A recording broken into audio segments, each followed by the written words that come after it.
Capítulo 13. Golias sorri para nós com os dentes perfeitos. Estende os braços e segura minha mão direita em suas grandes mãos. Deve ter quase 18 anos, mas seus gestos têm a confiança e a simpatia de um executivo de meia-idade.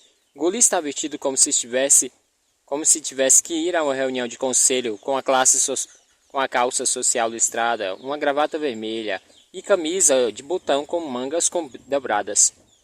Nenhum de nós sabe o que quer dizer. Ele é tão bonito que chega a ser ridículo. Sou Vivian, começo. Este é Arp, Peter e Ed. Nós... Vivian, repete Golias.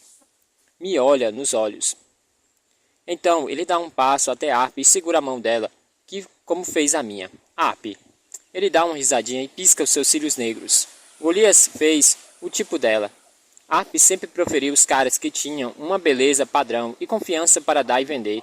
Foi o que me fez pensar tantos meses com medo de que ela sofresse a Madalena. Golias deve ter notado o interesse dela, porque leva um segundo a mais encarando Arp, antes de passar para Peter e Ed. Quando termina, se senta à escrivania e se inclina na cadeira, apoiando os pés na mesa à frente. Por favor, começa ele, balançando a mão mais ou menos em nossa direção. Sentem-se.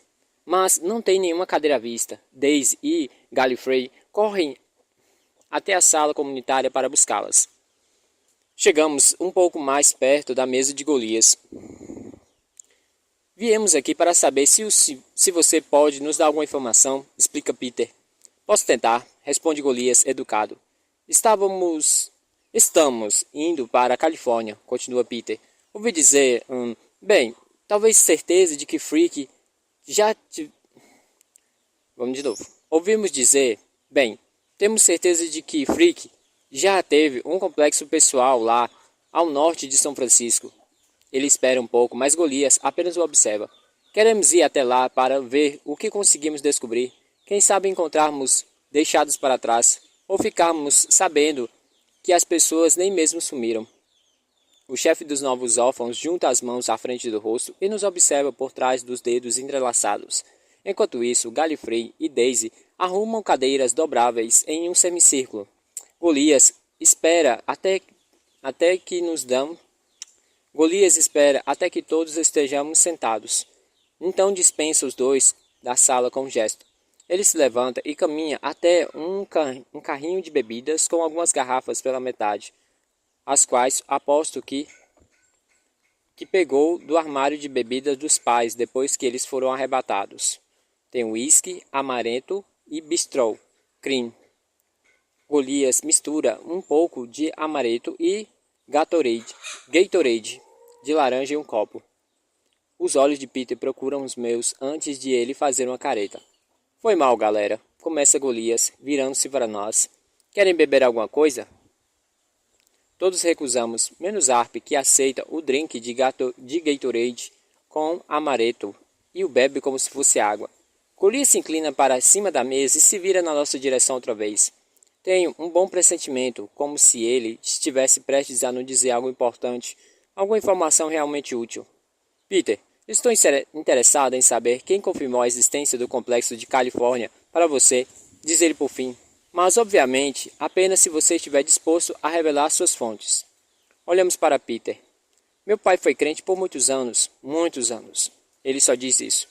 Várias pessoas tiveram pais crentes, retruca Golias, mas nunca ouvi alguém afirmar com toda certeza de que Freak tinha alguma relação com a Califórnia.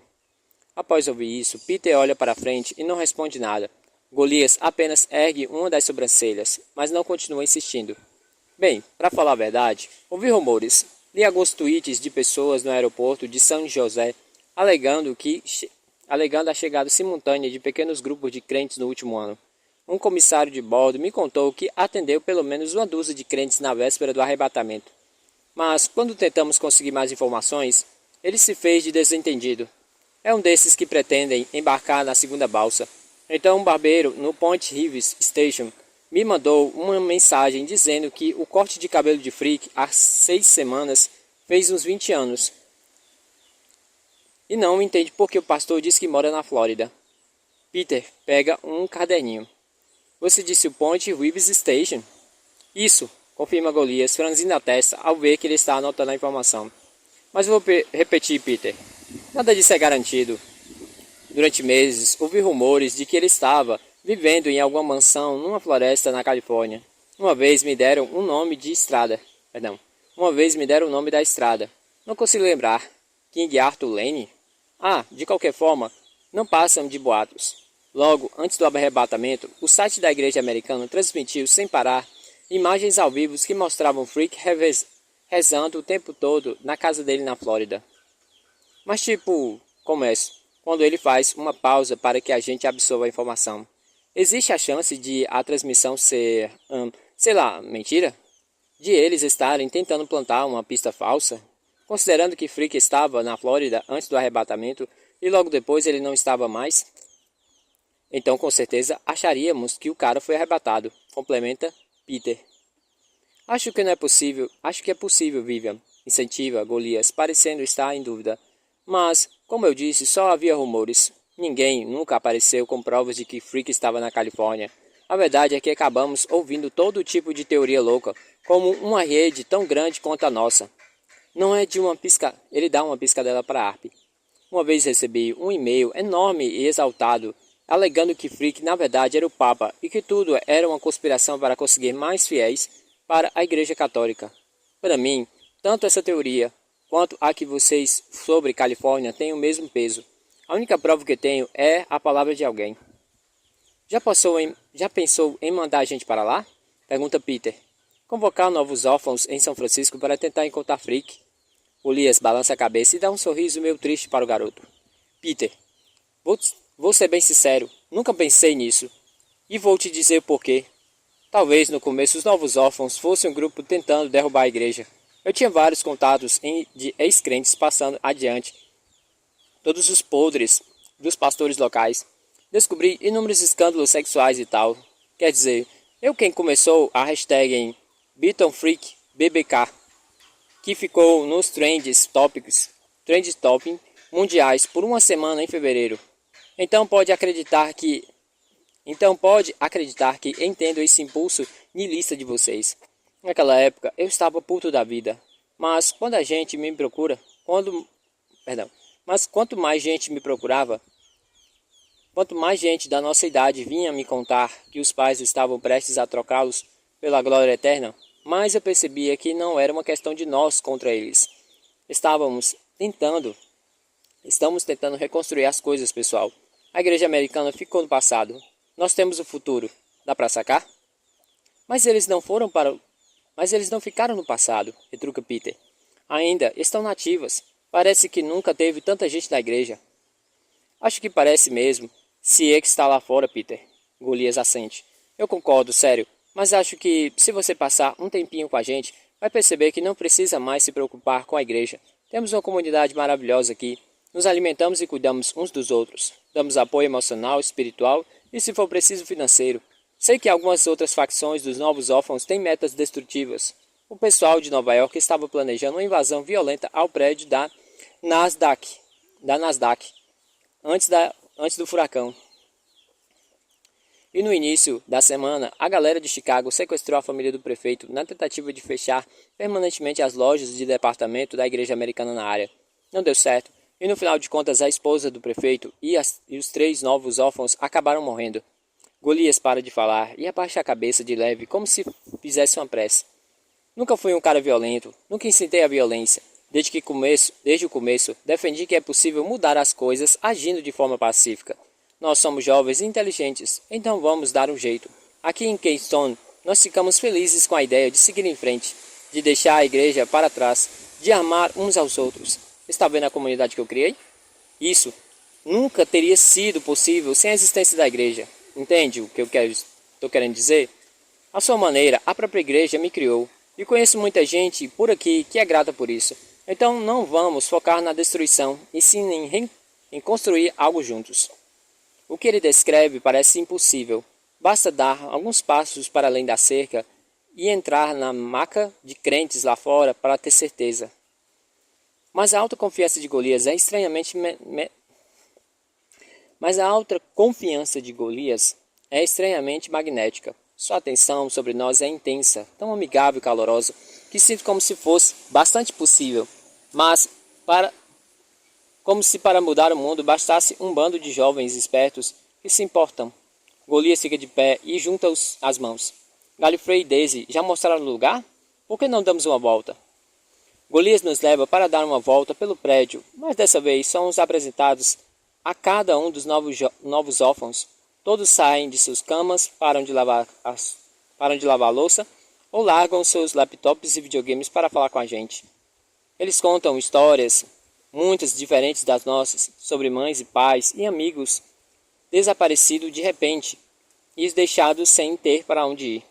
Amo esse lugar, amo Golias. As histórias sempre terminam com declarações de que sem os novos órfãos estariam perdidos, mortos. Crianças mais novas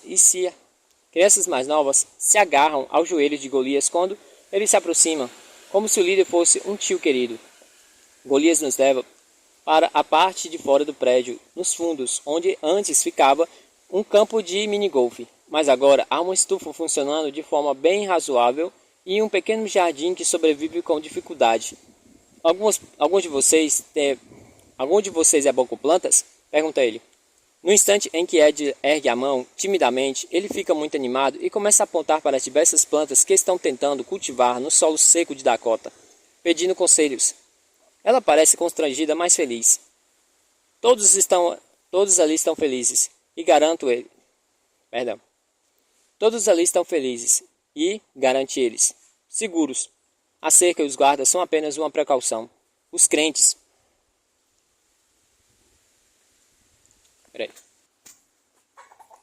Pronto.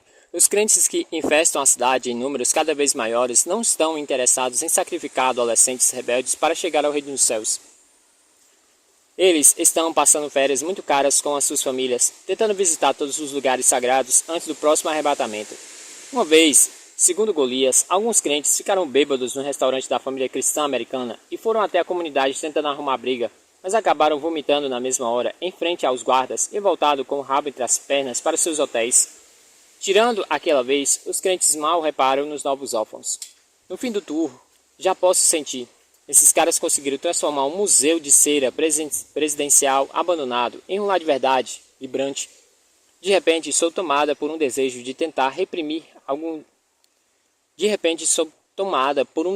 que estava reprimindo há alguns meses. Só o que quero é ficar um tempo no mesmo lugar, sentir como se fizesse parte de alguma coisa. Quando Golias pergunta se queremos passar a noite ali e Arp lança para mim um olhar suplicante e travesso, não procuro o rosto de Peter em busca de aprovação. Digo que sim e ficamos. Primeiro, acho que vai ser apenas uma noite, depois já considero passar 2. Aí penso em ficar um fim de semana, e quando vejo acabamos passando 3 semanas em Keystone, sem a menor previsão de ir embora. E é fácil ficar, não ter mais o que sentir que estamos constantemente fugindo ou correndo contra o tempo. É como imagino que seja ficar em um alojamento na faculdade, logo no momento em que você chega e começa a se adaptar. Não temos ninguém a não ser uns aos outros. Posso passar o dia inteiro, cada segundo, cercado por aquelas pessoas, sem me cansar, tomando café de manhã, juntos, todos os dias. Depois nos dividimos para cuidar das tarefas que recebemos. Durante a tarde, cada um tem sua atividade, até que de noite nos reunimos na sala comunitária para preparar o jantar. Golias sempre faz um discursinho antes da refeição.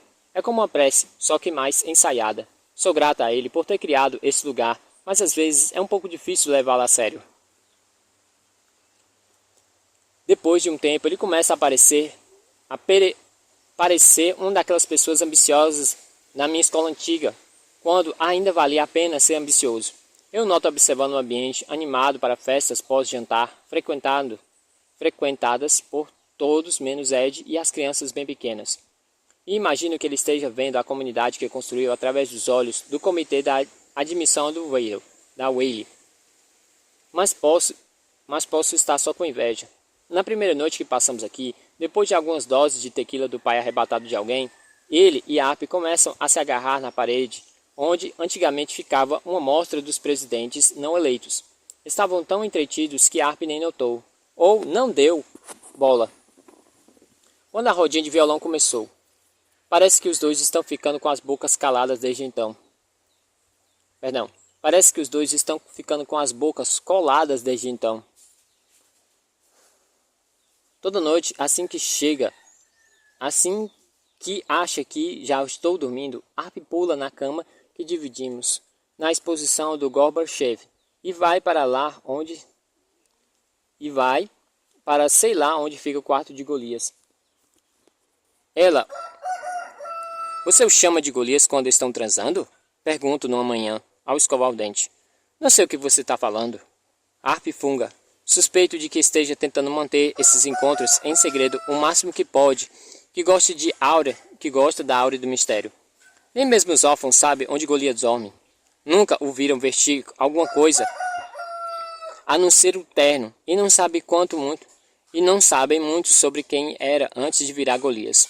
Tenho a impressão de que ela gosta de ter um segredo, de que ainda acha que precisa bancar adolescente rebelde perto de mim. Enquanto isso, Ed está se divertindo muito mais do que esperava. Apesar das festas constantes e de todos terem adotado alegremente princípios de amor livre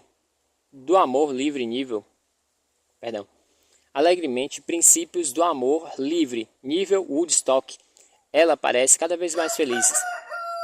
Toma conta dos novos órfãos mais jovens, faz com que comam verduras, lê os poucos livros infantis que eles trouxeram e, ao terminarem todos, passa a inventar novas histórias.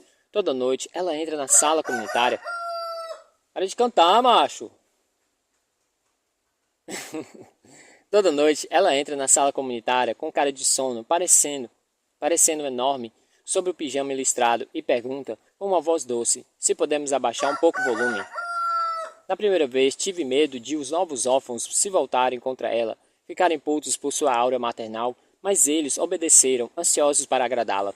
Descobrimos que um dos caras daqui é Stefan.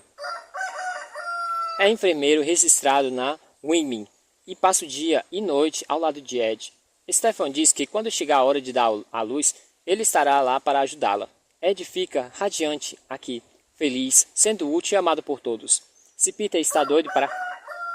Me calou a boca ainda. Se Peter está doido para cair na estrada outra vez, não demonstra. Ele prova ser um excelente cozinheiro e ajuda a preparar todas as refeições. Faz chile com batata doce, pão de abóbora, massa de pizza, tacos e certa vez prepara uma torta de mirtilo do zero. Nos fins da tarde, se senta com Gallifrey e os outros para tentar aprender carpintaria com alguns vídeos do YouTube, mas quase sempre acaba fazendo pequenas esculturas de bicho. Golias é o queridinho das novas órfãos, mas um pequeno grupo de garotas, não muito diferente de mim, no jeito tímido e desajeitado, fica cercando Peter quando ele toca violão na mostra Andrew Jackson. No fim do corredor, elas ficam sempre pelos cantos, preocupadas, toda vez que ele se oferece para sair do complexo em busca de mantimentos. Na primeira noite, enquanto Arp se agarra com Golias durante a festa, Peter se senta ao meu lado, na mesa com Gallifrey e os outros, e me entregou uma cerveja. Sabe, sussurrou ele bem no meu ouvido. Eu realmente acho que, uma hora, alguém tem que contar a ele que Golias morre no final. Não respondi. O calor de sua respiração na minha orelha faz com que meu corpo se arrepie de desejo. Mas eu estava agindo o conselho de Arp. Mas eu estava seguindo o conselho de Arp, ignorando. Dei um risinho e tomei o gole da cerveja. Vivi, você tá chateada comigo? Pergunta Peter. Olhei para ele, que parecia chateado de verdade, como se a culpa fosse minha. É claro que não. Eu deveria ter pedido desculpas. Poderia simplesmente ter explicado. É difícil estar perto de alguém com quem eu gosto e que sei que gosta de mim, sem poder ficar com essa pessoa por motivos dramaticamente nobres. Mas é claro que não foi simples não dizer nada. Os órfãos mais próximos começaram a aumentar o brilho. Estavam conversando sobre seriados de ficção científica, mas então a discussão mudou de repente para o que fariam se eu pudesse viajar no tempo. Não dá para simplesmente voltar no tempo e matar o pastor Beton Freak quando ele ainda era um bebê, disse Gallifrey com desdém para uma menina com cabelo curtinho, chamado Eleanor, que estava fumando um cigarro mentoado. Por que não? Pergunta ela. Desde quando existem regras sobre viagens no tempo? Desde sempre, retruca ele. Mas não se pode interferir no passado de nenhum jeito, porque não há como saber o impacto que isso pode causar. O nome disso é efeito borboleta. Quer saber? Pronunciou um órfão chamado Kane. Eu não iria atrás de Frick. Se eu pudesse matar qualquer um deles, mataria Adam Target. Ninguém está ouvindo o que eu digo. Ninguém está ouvindo o que eu digo? Perguntou Galifrey incrédulo. Vocês teoricamente falam um buraco no tecido do espaço-tempo. Desculpa. Vocês fariam, teoricamente, um buraco no tecido do espaço-tempo. Peter pigarreia. Por que Target? Havia uma espécie de desafio na voz dele. Lembrava o Peter com quem conversei na festa da véspera do arrebatamento, pensativo, curioso e contido. Porque o Adam Target era mais um merda de todos, cara. Responde Kane. Frick só tinha umas histórias loucas, um monte de lendas e baboseiras. Target que era o perigoso. Eu nunca tinha pensado daquela forma, mas assenti ao ouvir Kane. Adam Target sempre teve mais visibilidade do que Frick. O site da igreja vendia camisetas com a foto e o título, Executor, embaixo. O site da igreja vendia camisetas com a foto dele e o título, O Executor, embaixo. Algumas das declarações perturbadoras desse cara nos 3 anos anteriores ao arrebatamento me vieram à mente. A taça da ira de Deus foi derramada sobre nossa nação, onde as mulheres exigem o aborto e aplaudem o infanticídio. Dissera ele, em nome da igreja, no último ano do aniversário dos atentados do 11 de setembro. Harp e eu lemos a frase na internet várias vezes, até decorá-la, e começamos a recitá-la em voz alta em momentos aleatórios para fazer graça. Às vezes bastava eu pegar uma taça vazia e fingir derramá-la para que Harp morresse de rir histericamente. Que você mataria, Peter? Perguntou Eleanor com uma baforada de fumaça adocicada. Peter deu de ombros e tomou um longo gole de cerveja. Ninguém. Ele me olha de soslaio, então se levanta. Não quero foder com o espaço-tempo. Desde então ele tem me evitado o máximo possível em um pequeno museu de cera reformado com outras tintas e pessoas. Reformado com outras 30 e tantas pessoas. Às vezes posso sentir sua presença perto de mim, parecendo em dúvida se vem falar comigo ou não, mas nunca consigo me forçar a virar a ele e sorrir. Parece que já fui longe demais e não tem mais volta.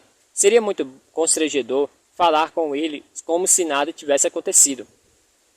E de alguma forma, nas últimas noites, reparei que Daisy está se aproximando cada vez mais dele, na mesa do jantar ou no sofá onde Peter costumava ficar durante as festas. Já o vi juntos, sentados, conversando com cabeças próximas. E na noite passada, o vi jogar a cabeça para trás e dar uma gargalhada. Começo a me sentir sozinha, depois que a novidade dos órfãos passa, depois que conheço cada um dos seus dramas e tragédias individuais, passo a ficar inquieta. Certo dia, pego emprestado o laptop de Gallifrey e gasto algumas horas procurando informações sobre todos aqueles que perdi. Meus pais, meus avós, Dylan, Molly, nada. Tem muita gente desaparecida e encontro longas listas de nomes em blogs e jornais. Todo mundo procura apenas por sua família. O nome e o e-mail de Wernberg continua no site da escola, mas isso não quer dizer nada. Só sei que estou esperando de novo. Estou sentado aqui na Dakota do Sul com os novos órfãos, esperando para ver o mundo se vai ou não acabar. Então envio um e-mail para minha antiga professora. Wernberg, espero que você esteja em segurança. Não sei se continua em Pittsburgh ou se vai para outro lugar. Estou com Harp Janda em uma comunidade de órfãos na Dakota do Sul. Já ouviu falar dos novos órfãos? Acho que ia gostar deles. Sei que você afirmou que o mundo não ia realmente acabar em setembro, mas seja sincera comigo, você acredita mesmo nisso? Se o mundo vai acabar, tem alguma coisa que a gente possa fazer para impedir? Ou será que devo só continuar aqui? O lugar é bem legal, tem comida e estamos seguras. Não queria incomodá-la, mas agora você é a minha única adulta que conheço. Vive. Depois de enviar o e-mail, é que lembro que isso não é verdade. Ainda há uma irmã do meu pai em Salt Lake City, tia Lia. Não a conheci, nem o tio Toby, mas não importa como eles sejam. Estão a oeste daqui, mais perto da Califórnia. Procuro o que acredito que seja o nome deles. Lia e Toby Maltzy. Na internet eu encontro um endereço em Salt Lake City que só pode ser o deles. Anoto no papel e junto as páginas do meu diário para não perder. Um dia depois do aniversário de 3 semanas da nossa chegada em Kingston, decido que quero ver o Monte Rushmore. Visto minhas roupas de crente e pergunto se Ed quer ir comigo, porque não consigo encontrar Arp em lugar nenhum e não tenho coragem de chamar Peter. Ed fica muito feliz em ir junto, é claro. Afinal de contas, ainda há uma parte crente nela. Mesmo depois de tudo que aconteceu, ela acaba ficando bastante ofegante durante a viagem. Quando Ed tem um vislumbre dos rostos gravados na montanha, perde o fôlego. Pagamos o ingresso e seguimos a multidão que se exprime pela entrada da pedra até o terreno sagrado. Quando chega o mais perto possível da pedra, as pessoas caem de joelhos, rezando e se balançando. Vejo uma mulher arrancar uma touca medieval e começar a gesticular como uma doida, gritando insanidades. As pessoas ao redor, em vez de se afastarem, se aglomeram em volta dela como se as palavras fossem pérolas de sabedoria. Nos ajoelhamos com a multidão num terraço de granito. Todos ao meu redor estão rezando ou chorando,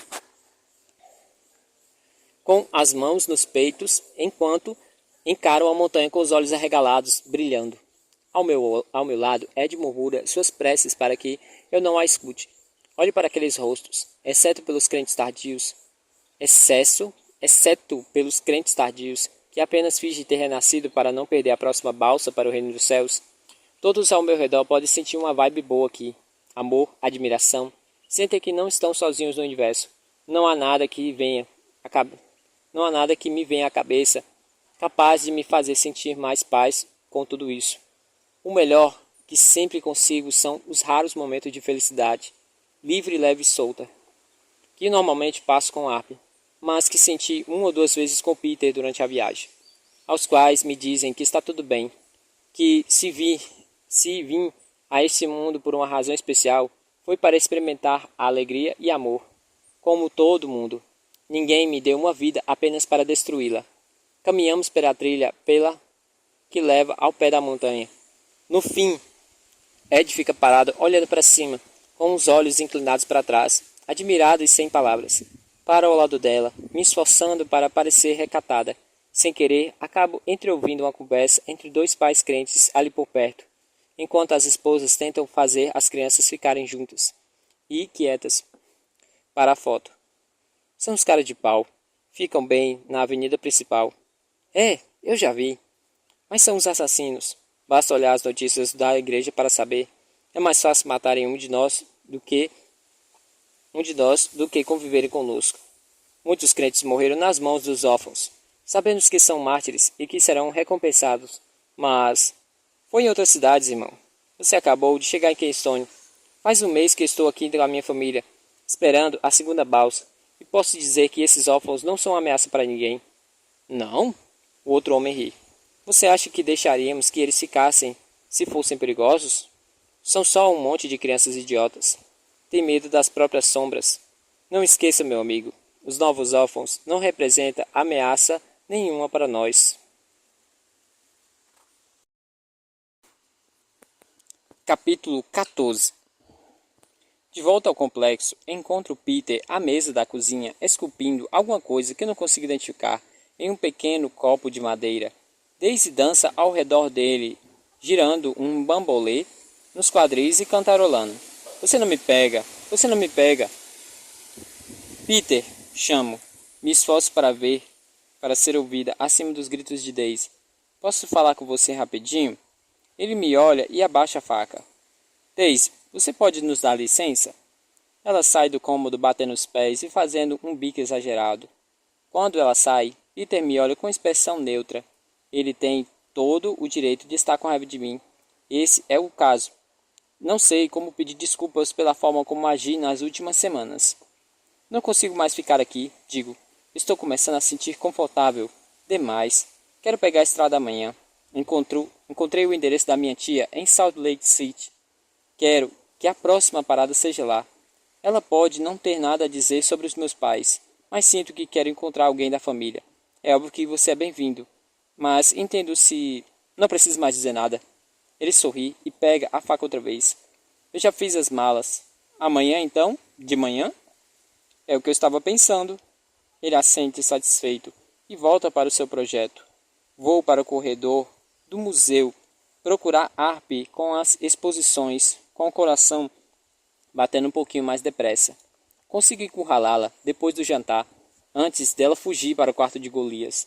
Arp parece menos animada com o plano. Amanhã? Para que a pressa? O mundo vai acabar mais devagar quando a gente chegar à Califórnia?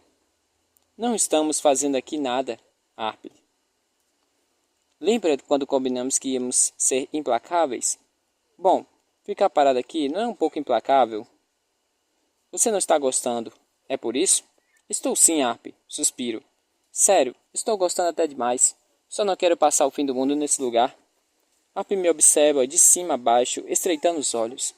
Há muitas coisas que quero dizer, mas principalmente gostaria de perguntar por que ela anda tão distante.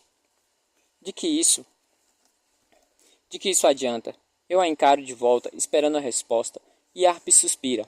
Tá, diz, mas amanhã é cedo demais. Vamos esperar até o final de semana, aí a gente vê. Ela já está olhando para além de mim, tentando chamar a atenção de Golias com um olhar significativo, mas não deixo minha amiga escapar. Estou indo amanhã, Arp. Gostaria muito que você viesse, mas se prefere ficar, não vou te ocupar. Vamos sair amanhã às 9 da manhã. Então, tem tempo para decidir. Vivian Apple, começa ela com um tom de falsa surpresa. Você me está me dando um ultimato? Comecei a cantar de novo, gato. Você está me dando um ultimato? Eu te amo, Arp. Respondo baixinho. Quero que você vá aonde quiser ou fique onde precisar. Mas não posso deixar que tome essa decisão por mim. Preciso me decidir sozinha. Os órfãos já ligaram o som e alargaram garrafas de bebida na mesa comunitária. É uma festa de despedida para mim, Peter e quem mais quiser vir com a gente. Mas não estou com muita energia para essas pessoas essa noite. Vi a cara deles quando contei que ia embora. Acham que sou louca. Louca por sair dali. Por acreditar que tem qualquer coisa para fazer. Qualquer coisa a se fazer lá fora além de me esconder, esperar e morrer. Talvez eles estejam certos. Deixo o Arp na soleira da porta, com a festa bombando às minhas costas, parecendo ficar mais alta a cada passo que dou. Me deito na cama para cada passo que dou. Me deito na cama para passar o que talvez seja minha última noite em segurança. Meu último sono seguro entre o hoje e o momento em que o mundo finalmente decide parar de girar. Na manhã seguinte, Peter e eu esperamos no jardim, no momento em que caminho até a porta da entrada da cerca e os novos órfãos fazem uma fila para se despedir. Não vi Arp quando acordei e nem depois. Os novos órfãos beijam minhas bochechas e dizem que vamos nos encontrar em outra vida. Não sei o que isso significa para eles, mas soa bastante esperançoso e também um pouco dócil. Quero lhes dizer que não há a menor garantia de que isso vá acontecer, mas acho que eu acabaria parecendo ingrata, o que eles devem achar de qualquer jeito. Ed vai mesmo ficar, como eu suspeitava. Ontem à tarde, quando contei que iria embora na mesma hora, ela avisou que não iria com a gente. Não tenho como culpá-la. Acho que esse é o lugar perfeito para ela, onde vai continuar em segurança com o bebê. Ela exerce certo poder sobre os novos órfãos. Acabou se tornando uma autoridade serena que faz todos irem até ela em busca de conforto e orientação. Todo mundo ficaria arrasado se Ed partisse, e com certeza vão protegê-la. Ela está parada diante de mim, sorrindo e chorando, e então me abraça apertado. Obrigado por me trazer aqui, Vivi. Sussurra para mim. Acho que eu teria morrido se não tivesse conseguido para cá. De novo. Obrigado por me trazer aqui, Vivi. Sussurra ela para mim. Acho que eu teria morrido se não tivesse trazido para cá. Imagina, Ed. Quando ela se afasta, abre um sorriso caloroso para Peter e eu. Na verdade, meu nome não é mais Ed. Não, pelo menos, vai ser por enquanto. Depois da minha cerimônia oficial de troca de nome amanhã. Qual você escolheu? Pergunta Peter. Ed parece ficar constrangida e abaixa a cabeça. Stefan me ajudou a procurar nomes na internet ontem à noite. Vou me chamar Unimaiman. Quer dizer jovem mamãe. Vocês acham legal? Eu achei perfeito, respondo. Combina com você. Ela abraça Peter, parecendo muito orgulhosa de si mesma, e se afasta. Harp ainda não deu as caras. A ideia de que minha melhor amiga não apareça, nem mesmo para se despedir, foi subindo até a minha garganta e se instalou lá. Por isso, fica cada vez mais difícil respirar. Acho até que estou um pouco ofegante. Ela não vem, digo a Peter, que segura minha mão. Daisy e Gallifrey surgem em seguida. Ela parece completamente diferente diante da visão de Peter segurando minha mão. Me abraça bem tão apertado que quanto todos os outros. E ao se afastar diz: Gallifrey e eu queremos dar uma coisa para vocês se lembrarem de nós. Sorrindo, Gallifrey enfia a mão na bolsa de lona presa ao quadril e pega um revólver. Uou! Exclama Peter. Assim como eu, ele tem um instinto de erguer as mãos. Mas Gallifrey, rindo, balança a cabeça e entrega a arma para ele. Para mim, dá uma caixa de munição. As coisas estão perigosas lá fora, explica ele. Pode acreditar, eu gostaria que todos os nossos problemas pudessem ser resolvidos com nada mais que a razão e o reconhecimento de que somos todos seres humanos. Mas com aquelas pessoas isso é impossível. Não é muito inteligente sair sem proteção. Para ser sincero, quando vocês chegarem aqui e contarem de onde tinham vindo, ficamos surpresos por terem conseguido. Peter e eu trocamos olhares. Bem, valeu, diz ele. Gallifrey assente. Tranquilo, irmão. Vá em paz. Durante a conversa, reparei que Golias veio para a frente da casa. Ele está com a blusa social com as mangas dobradas de sempre e olha feio para nós do outro lado do gramado. A princípio, fico achando que ele está só de puto porque decidimos ir embora. No jantar da noite passada, quando anunciei o plano, ele comentou surpreso e insatisfeito que era a primeira vez que alguém fora parar no complexo dos novos órfãos e resolvera não ficar para sempre. Devemos estar estragando seu experimento social, diminuindo por não amá-lo. Imagina um entrevistador da Harvard perguntando a ele: e qual foi seu maior fracasso? Golias cruza as pernas, olharia desejoso para o horizonte e diria: teve 2 pessoas na minha comunidade. Mas aí me dou conta de que não é por isso que está irritado. Harp finalmente apareceu ao lado dele com um vestido preto e brilhante, blazer e enormes óculos escuros. É um visual completamente inapropriado para qualquer lugar dos Estados Unidos pós-arrebatamento. Mas fico muito animada ao vê-la vestida assim, porque atrás de si, Harp arrasta sua mala. Não se despede de Golias e ignora a fila de órfãos que se volta para ela. Harp anda diretamente aonde Peter e eu estamos e sacode o cabelo preto e bagunçado. Quando você quiser, chefe, diz ela. Levamos 10 horas e meia para atravessar Wonming, um estado que, da estrada, não se parece com nenhum outro lugar que eu já tenha visto. É difícil acreditar que tenha mesmo gente morando aqui. Ao nosso redor, só a terra, pedra e céu. E Harp está indignada. Passamos 17 horas em Pittsburgh, vivendo todos amontoados, e esse tempo inteiro havia todo esse vazio no meio do nada. Berra. Passamos quilômetros e quilômetros de estrada sem cruzar com ninguém. Por mais para o fim da viagem, quando o sol começa a se pôr na nossa frente, já estamos sem ver o menor sinal de vida há horas.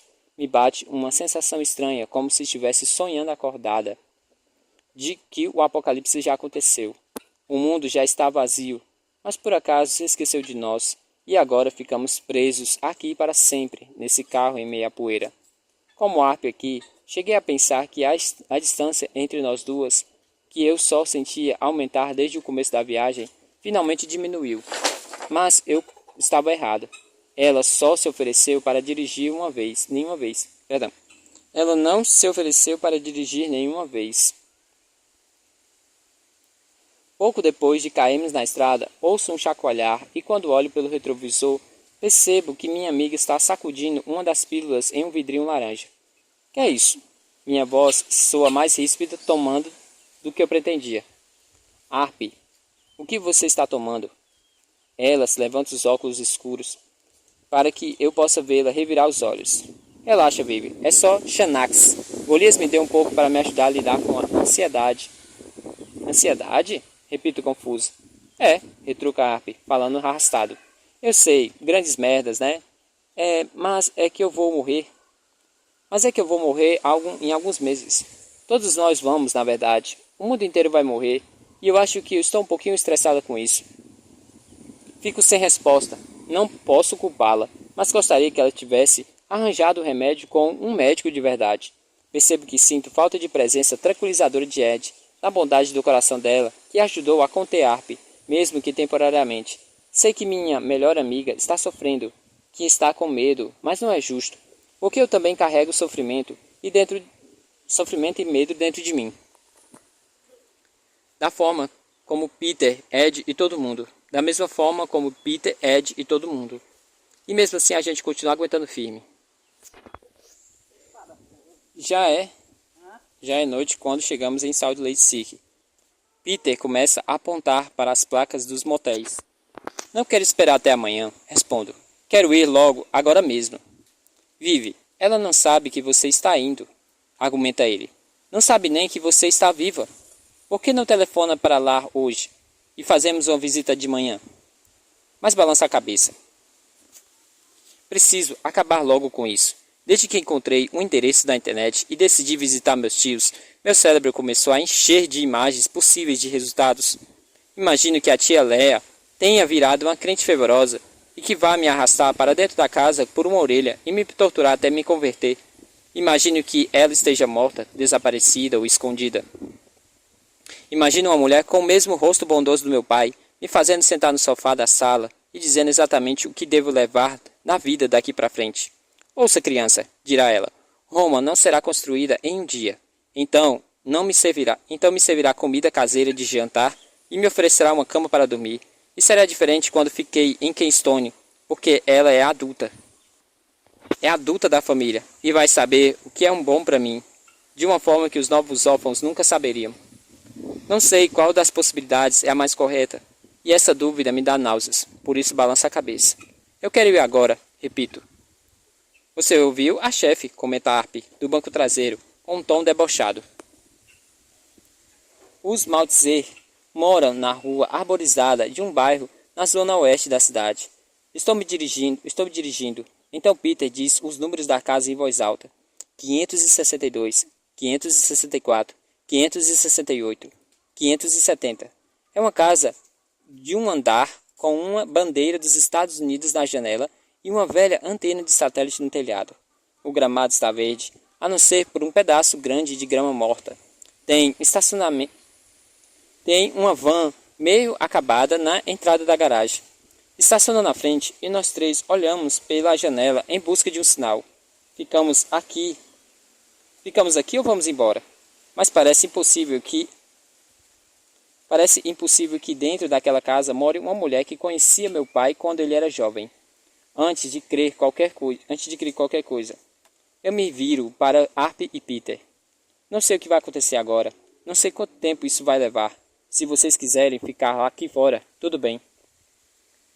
E perder a reunião de família é extremamente urgente? Provoca Harp. Até parece. Então atravessamos juntos o gramado quase morto. Subo o primeiro degrau e toco a campainha. Peter fica no degrau atrás de mim e Harp espera a 1 metro de distância com os óculos escuros no rosto, de braços cruzados. Imagino que os vizinhos devam espiar por trás das cortinas. O que estão pensando da gente. Eu me pergunto se eles são crentes, novos órfãos ou absolutamente nada. Eu me pergunto o que acham que somos. A porta se abre apenas em uma fresta e apenas um rosto de uma mulher aparece. Ela estreita os olhos quando me vê ali parada. Que foi? Léa? Seu nome é Léa Maltzer?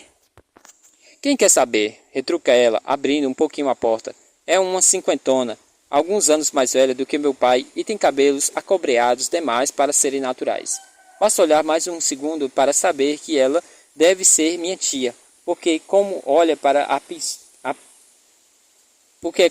para uma pintura de como serei no futuro.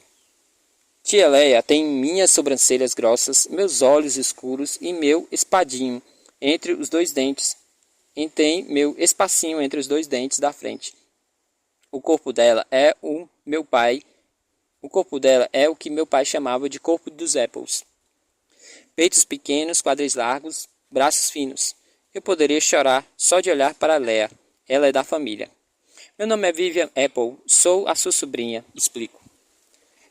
Na minha imaginação, essa é a parte em que ela me tiraria do desconhecido e me acolheria, em que me prepararia uma xícara de chocolate quente e conversaria sobre garotos. Mas tia Leia continua parecendo desconfiada. Ela olha por cima do meu ombro para Peter e para a Harp e depois volta para mim. O que você está fazendo aqui? O que estamos fazendo aqui? Há semanas em que Stone tornaram nosso objetivo mais bobo, menos possível. Não sei por onde começar. Meus amigos e eu estamos indo de carro para a Califórnia. E aí eu lembrei que você morava em Utah. Seus pais sabem que você está aqui? Interrompe Leia. Balança a cabeça. Eles foram arrebatados. Minha tia respira fundo. Ela ainda está olhando para a minha cara com leve desconfiança. Talvez pense que vim atrás de grana. Não sei como explicar. Não quero seu dinheiro, tia Leia. Só quero ficar um pouquinho com alguém que os conhecia. Por fim, escancar a porta e também a tela de proteção. Não nos convida para entrar. Apenas espera para eu colocar a mão na porta, mantendo-a aberta, e volta para dentro de casa. Eu a sigo e Peter e Harp vêm atrás de mim. Passamos pela sala de jantar e entramos em uma sala de TV que está berrando uma reprise de um seriado antigo. Tem um homem sentado numa poltrona reclinável comendo em um prato equilibrado na barriga redonda. Ele põe a TV em mudo e nos observa por curiosidade. Léa se senta no sofá. Ainda está franzindo a testa e olha para mim como se eu fosse uma espécie de desconhecido para ela. Lee? Pergunta o homem. Quem são esses? Tia Léa comprime os lábios. As filhas de Ned. Minha nossa! Exclama o cara. Ele coloca o prato na mesa em frente e se levanta. É um homem enorme, careca, com uma barba grande preta. Tem olhos gentis que analisam o rosto de cada um de nós com bastante curiosidade. Por fim, acho que chega à conclusão de que sou a candidata mais provável, pois se aproxima e me puxa para um grande abraço. A barba fazendo cócegas no meu rosto agradável, de um jeito agradável. Olha só você, a cara do seu pai. Léa, ela não é mesmo igualzinha ao Ned? Minha tia me encara, mas não responde. Sou o tio Toby, continua ele. Nunca nos vimos, dá para acreditar? Você deve ter, o quê? Uns 15 anos? E nunca nos encontramos. Seu nome é Vic, né? Vivian, respondo, corando um pouco, culpada por corrigi-lo, quando ele está sendo tão legal. E na verdade eu tenho 17. Tio Toby dá um tapinha na própria testa. Vivian, exclama. Mas é claro, nossa, seus pais estão lá fora? Não nos vemos há... Eles se foram, Toby. Interrompe Léa. Foram arrebatados. Ele absorve a notícia aos poucos. Veja as emoções passando em seu rosto. Surpresa e logo em seguida tristeza. Tio Toby direciona toda a força do seu olhar para mim. Ele me observa como se visse, através de qualquer máscara que dei, um jeito de colocar depressa. No último ano, eu enxergo dentro de mim, onde está enterrado todo o meu sofrimento. Então ele coloca a mão pesada no meu ombro. Ah, Vivian, diz ele, pobrezinha, eu sinto muito mesmo. Sou pega de surpresa pelas minhas lágrimas e assim que dou conta delas, começo a implorar a mim mesma para parar, porque a última coisa que quero é começar a chorar na sala de TV de dois estranhos, mesmo que sejam meus tios. Eles só estão tentando jantar nessa quarta-feira à noite, e aqui estou, uma órfã de verdade, já grande, ferida e em luto de tanta tristeza. Minha visão fica embaçada e faço um barulhinho baixo e patético de choro antes do meu tio me levar até o sofá e me colocar sentada ao lado de sua esposa. Tia Léa parece desconfortável me observando secar os olhos com a manga, mas não faz nada. Isso seria uma perda independente da idade, balbucia tio Toby, sentando-se de qualquer jeito na beirada da mesa do centro. Mas nessa idade é bem difícil. Ficar sozinha, assim tão jovem, não é uma idade fácil para ficar só. Faço que sim com a cabeça. Agora estou sem grana por ter chorado. Agora estou sem graça por ter chorado na frente deles. E me sinto mal por Peter e Harp, que estão parados, ansiosos atrás de nós. E também pelo tio Toby, que claramente revira a mente em busca de conselhos. Ele não para de lançar olhares suplicantes para tia Leia ao meu lado, mas tudo o que ela faz é reclinar um encosto do sofá de braços cruzados. Mas é claro, comenta ela, depois de um tempo, e sua voz parece diferente, mais fria. Não foi novidade para sua mãe, não é? Abandonar uma filha? Leia, diz Toby num tom de aviso. Imagino que esteja falando de algum assunto particular, algo entre eles que não tem nada a ver comigo. Mas sinto uma coisa meio bizarra, como uma onda fria de pânico subindo nos meus pulmões. O quê? Pergunto. Só estou dizendo que não deve ter sido muito difícil, continua minha tia. Talvez seja como andar de bicicleta. A pessoa acha que esqueceu como é, mas quando vai ver é fácil. Do que você está falando? Pergunto. Meu tio se levanta de repente. Ele pega o prato da mesa e o levanta para o outro cômodo. Ouço um zumbido no ouvido. Tia Leia, agarro. Tia Leia. Agarro o braço esquerdo dela para fazê-la me encarar. Do que você está falando? Ela livra o braço da minha mão e me olha de um jeito meio magoado e irritado. Você está de brincadeira, né? É claro que eu estou falando do bebê. Que bebê? Como assim? Que bebê? Tia Leia parece meio puta, mas também confusa. Você sabe muito bem. A primeira filha da sua mãe, a sua irmã.